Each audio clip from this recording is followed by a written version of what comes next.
Titan की तबाही के बाद एक और अरबपति ने टाइटैनिक मलबे की सैर का मंसूबा बना लिया।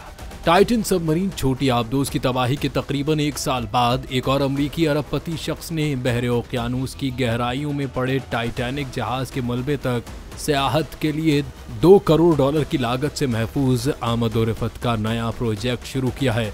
ओहायो से ताल्लुक रखने वाले रियल स्टेट टाइकून 74 साला लैरी कॉनर टाइटन सबमरीन्स की जानिब से तैयार करदा 2 अफराद पर मुश्तमिल सबमरीन में शुमाली बहरे ओकियानूस की तह में 12,400 फीट गहराई तक सफर करने का इरादा रखते हैं। उनका कहना है कि इस आबदोज में नई टेक्नोलॉजी का इस्तेमाल किया गया है जो कि 5 साल पहले दस्तयाब नहीं थी।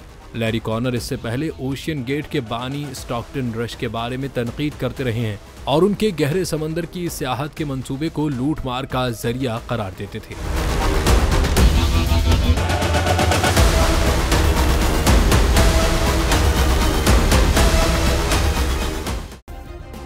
सब्सक्राइब करें और बेल दबाएं ताकि कोई खबर रह न जाए।